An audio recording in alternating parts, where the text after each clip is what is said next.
Hey everybody, it's Jason Blaha here, and I had a subscriber post a commentary which I'm going to flip in here for you guys, and I find it ironic and hilarious.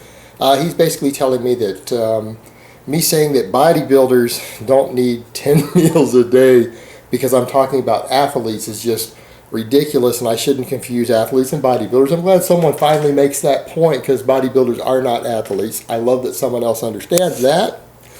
And you know, that Konevsky and Piana are talking about, advice for pro bodybuilders, and I'm going to hurt someone giving that sort of bad advice one day, confusing these things. So let me put on my +5 hat of weaponsmithing, do a little bit of crafting, and let's talk about it. I think that's funny because, again, he noted the fact that bodybuilders aren't athletes. You don't get many bodybuilders who admit that.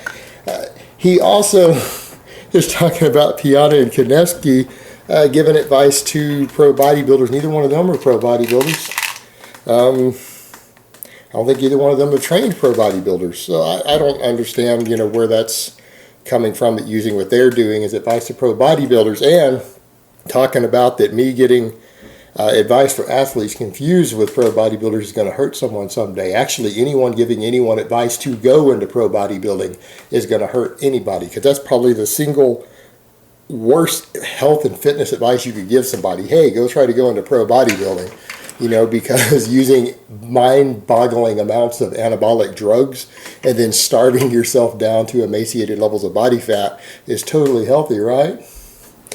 But that aside, let's talk about this fact for a minute. This idea that bodybuilders might actually need 10 meals a day. All right, this is insane. This is literally an insane idea because there's no basis in reality for it. And I'm going to cover it from the two different perspectives. First of all, a lot do it because they talk about like spiking, I guess, their protein or whatever. So they want to get protein in, every 2 hours or so. So 10 meals a day to get enough protein in to keep a continual supply of protein to their body. You know what? There's no evidence that consuming very high protein frequency actually does anything for anabolic effect in the body, as far as the anabolic drive or anything. Now, there is anabolic drive involved with it, but steroids also simulate that anabolic drive. So technically, some of that could be blunted by people using high doses of anabolics. It might not matter as much, their meal timing, believe it or not. So someone who's trying to get massive, someone who's trying to get truly massive is probably going to be on anabolic drugs, because you don't get massive without them. You can get big. You're not going to get that big, like 10 meal a day big. So that idea is kind of thrown out. And actually, what's the number really? I've seen Alan Aragon do some write-ups on this, and what he concluded in his research review, of course, those who know who Alan is, he has an advanced degree in nutrition, and he actually does coach quite a few competitive bodybuilders and some NFL players both. He's a nutritionist for both NFL players and serious competitive bodybuilders, several natty pros. He's actually their nutritionist. He's saying that the data doesn't actually pin it down to a specific one, but in his opinion, it's going to be somewhere between 3 and 4 meals a day. It's probably going to give you your ideal dispersion of amino acids to give you that anabolic drive and anabolic signal you want through protein feedings. Somewhere between 3 and 4 meals of protein a day. All right, not 10. And he says that less than that, you might not be ideal. It might be costing you a little bit of muscle to eat less than 3 to 4. And going over that doesn't seem to have any additional benefit. That he can't imagine anything in the body having an additional anabolic benefit from consuming more than that. It just doesn't seem to be the case. Now, this is someone with an advanced degree who does coach very serious bodybuilders and athletes both. Both groups of people who have a interest in gaining muscle. In fact, I believe he was also Stone Cold Steve Austin's personal nutritionist for a little while also. And again, he reads the research heavily. He does a research review every month that he publishes. So this is someone with a lot of knowledge in the area, and even he's saying it seems to be about 3 or 4 meals a day. So from an anabolic response, going over that isn't going to put any more muscle on you as far as the timing itself goes. It's completely irrelevant. Now, as far as the caloric needs go, how much are these people eating? And here's something that needs to be factored in. I saw Paul Carter do an extensive write-up on this also. I don't always agree with everything Paul Carter has to say, but I still like it. And I think this one, he looked at a lot of anecdote, and he tried to look at different bodybuilders and powerlifters that he knows, and he tried to figure out from talking to different people, what seems to be the amount of calories that you need to eat to get up to over 270 pounds lean. Like 270 lean meaning under 10% body fat. And in his experience, there were guys that ate a lot more than this, but he had noted at least a dozen examples of guys he knew personally, worked with or whatever, who had gotten over 270 pounds ripped. Now keep in mind, I mean, I've seen Paul fairly lean at like 275 also. And you're talking about a guy who's, you know, top 20 power lifter in the world. And he's actually looking fairly ripped right now on top of it. And his experience, I think the number that he came up with is that it seems to be around 5,500 to 5,800 calories a day.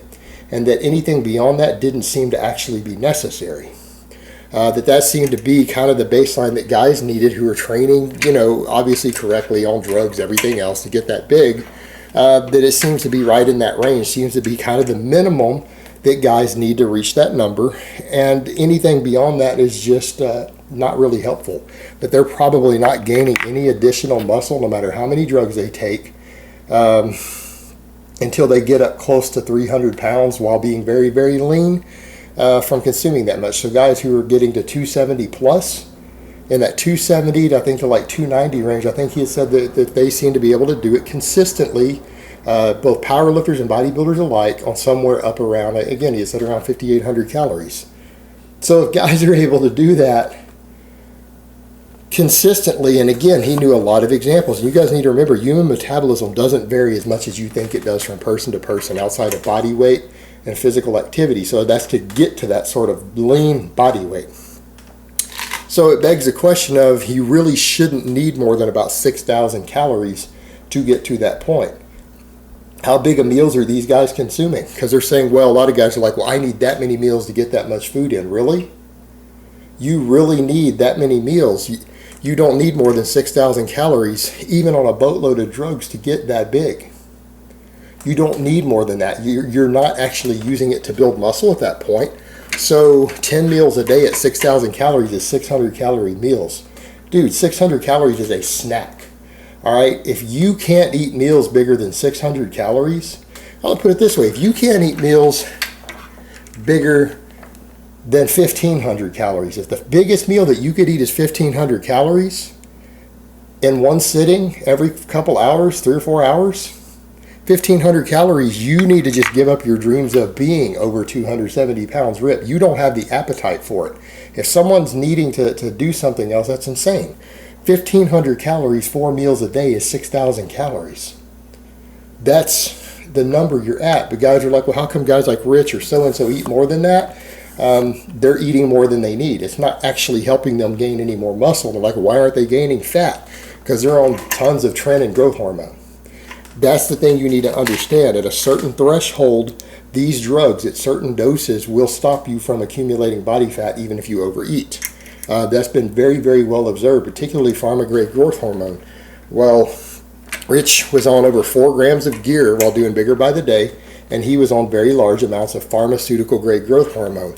When anabolics at a significant dose are combined with large amounts of real growth hormone, countless athletes and bodybuilders have noted that no matter how much they eat, they don't seem to gain any body fat when they're bulking that way. They don't seem to gain any body fat even if they way overeat. So the thing is, the drugs were preventing him from gaining extra body fat. Rich was probably eating 4,000 or maybe even more calories more than he actually needed to gain the weight and muscle he was trying to gain. It's just consuming extra food for no purpose other than to eat it. So when people are talking about this, you've got to look at it and say, biologically, what's the point? Why would you actually need 10 meals a day? Why would you benefit from 10 meals a day? And here's the other thing that people need to realize. You want to know what will mess up gaining muscle faster than anything? Stress. Stress and anxiety actually can prevent muscle gain. You know why? Because cortisol itself, when it's excessive throughout the times of day you're supposed to be resting and recovering from your training, elevated cortisol or stress hormones can actually impede muscle gains. So if you're running around stressing about it, saying, oh my God, I have to get in all these meals, and you're setting a timer and doing all this other nonsense, and I've seen guys who are trying to get bigger actually get upset because they missed their post-workout window, or upset because they missed the meal. Oh my God, I'm supposed to eat exactly at this time, and then they get upset and have anxiety over it. They're not going to lose muscle from missing the meal. They're going to lose muscle gains from the anxiety and panic over missing the meal. They need to take a chill pill and quit worrying about it. I mean, that's the thing. Bodybuilders do sometimes the stupidest shit. And I mean, it's not always their fault, because there's so much bad information out there in the bodybuilding world that they don't know any better, and so you can't blame them. But what people need to remember, bodybuilders don't always know what they're talking about. Guys are like, well, they have to. They're massive and ripped. Really, do they have to know? Because honestly, at a certain point, they're massive and ripped because of amazing genetics combined with absurd, mind-boggling amounts of drugs. A lot of them don't even know basic nutrition and training. All right, that if you were to try to get to your goals drug-free and with average genetics, with the knowledge that they had, you would probably fail miserably. Just a point to consider there. So guys need to be careful when they listen to too much of the stuff they're saying and think things through carefully. But there is actually no biological reason why anyone would need or benefit from eating 10 meals a day, even if their goal was to get near pro bodybuilder level massive. All right, it just simply isn't necessary, because the calories that they're trying to consume that they would need that many meals for isn't required to reach that goal. And there's no anabolic muscle building benefit to that many feedings, even protein feedings. There's no reason to think that it sparks any additional anabolic signals or anything in the body. Again, people need to grasp that. The actually meals that you eat, you're absorbing protein from every meal you eat for many, many hours, sometimes even over even the next day after you eat it, you're still getting a trickle of it in. As long as you're getting a few meals of protein a day, you're going to be fine. There's no need for 10. All right, guys, so that's really all I have to say on that today. I hope it's been informative, and I will talk to you guys next time.